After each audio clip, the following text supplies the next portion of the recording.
Então, vamos a mais uma aula sobre os órgãos componentes do sistema digestório humano. Agora, nós vamos falar as principais características morfofuncionais do estômago. Bom, quando o alimento chega ao estômago, já vimos em aulas anteriores o processamento do alimento lá na cavidade bucal, depois esse alimento, esse bolo alimentar seguindo pela faringe e pelo esôfago até chegar aqui no estômago, certo? Então, trazendo algumas características anatômicas aqui para o estômago, a gente diz que toda essa região aqui é o corpo, essa região aqui é o fundo, então aqui seria o esôfago, né? Em comunicação com o estômago, porque é por onde o bolo alimentar vai estar percorrendo o seu caminho, então vai estar chegando. E aqui nós temos uma região que é a cárdia, tá certo? Quando o alimento chega ao estômago, a cárdia, que é essa região aqui, essa região da cárdia, ela tem um esfíncter, né? Como se fosse uma válvulazinha que se fecha e se abre quando é necessário, né? Quando o alimento chega aqui no estômago, quando o bolo alimentar chegou aqui no estômago, o que acontece? A cárdia se fecha e aqui nós temos uma outra região, que é o piloro, tá? Deixa eu colocar aqui para você nosso termo em português, o piloro, que também é essa regiãozinha aqui. Então, o piloro, que também é uma válvula, é um esfíncter, ele também se fecha. Porque se essas válvulas estiverem abertas quando o alimento chegar, corre o risco do bolo alimentar chegar e voltar aqui para essa região do esôfago. E não pode. Ou acontecer do bolo alimentar passar pelo corpo aqui do estômago e descer para o intestino antes da hora. Então, quando o bolo alimentar chega no estômago, a cárdia e o piloro, que são essas regiões de esfíncter, se fecham. Então, quando o bolo alimentar está aqui, vão acontecer vários processos químicos. Então, aqui só para ilustrar para você que o estômago ele tem esse formato de bolsa, tá? É um formato como se fosse uma bolsa onde o alimento ele fica armazenado. Digestão química, né? Então, um processo químico que acontece no estômago. No estômago, a gente tem a ação de uma enzima digestiva, que é a pepsina, que atua sobre as proteínas. Então, a pepsina atua sobre as proteínas, quebrando essas proteínas em estruturas menores. A pepsina ela é produzida pela parede do estômago e vai atuar sobre as proteínas, transformando as proteínas, que são moléculas grandes, certo? Em componentes menores. Nos seus componentes, são seus aminoácidos, que aí fica bem mais fácil da célula absorver. A gente já falou sobre isso no começo do nosso módulo sobre digestório, que existe uma discrepância muito grande de tamanho entre um bolo alimentar, não é? E as células que vão realizar essa absorção. Por isso que a digestão é importante, porque não basta ingerir o alimento, é preciso ter um sistema complexo o suficiente que consiga quebrar esses alimentos e absorver os nutrientes de maneira eficiente.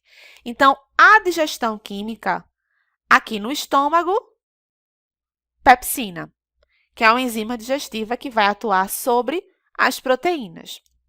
A gente também tem a ação do HCl, que é um ácido clorídrico, certo? Então, ácido clorídrico, pH ácido entre 1,5 e 2, é um pH baixíssimo, portanto, é muito ácido. Então, qual a importância do HCl?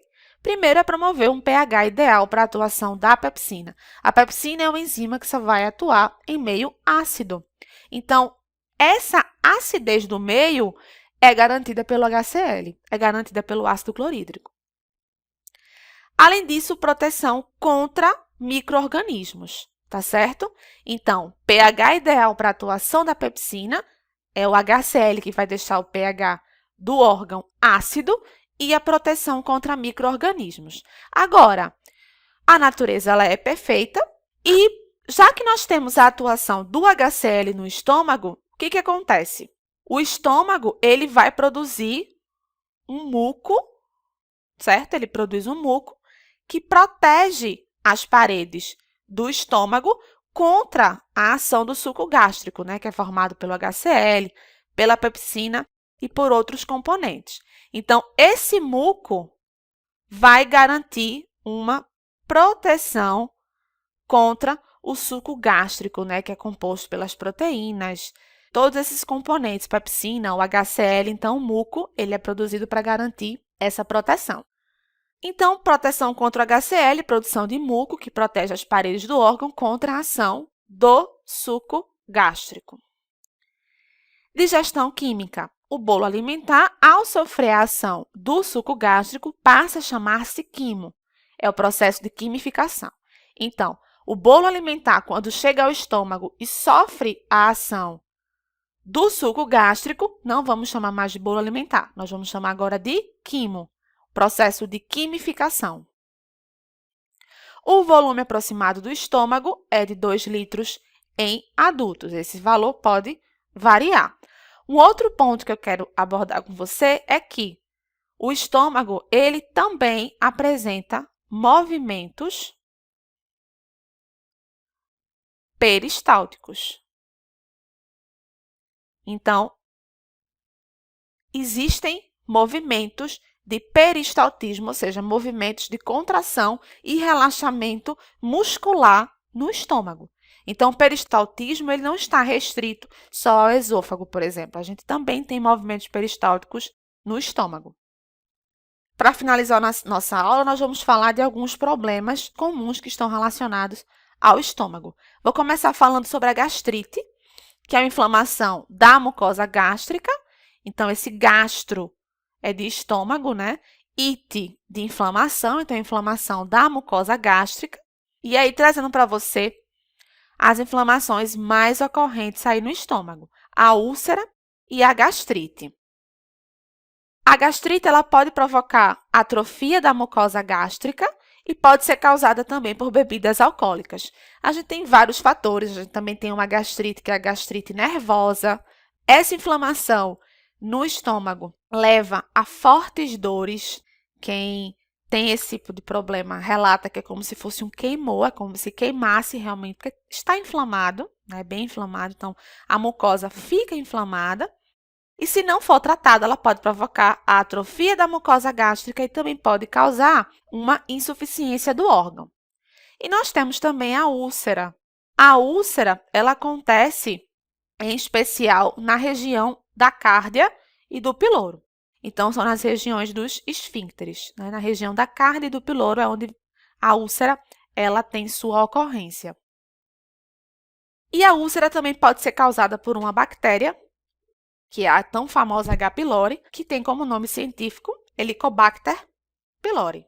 Quando essa bactéria promove uma infecção crônica que quebra a barreira protetora de muco, e nós vimos que o muco do estômago garante a proteção do órgão, então essa bactéria quebra essa barreira de muco, e aí as enzimas do suco gástrico elas começam a atuar sobre essa mucosa, e aí vai levando a essas lesões.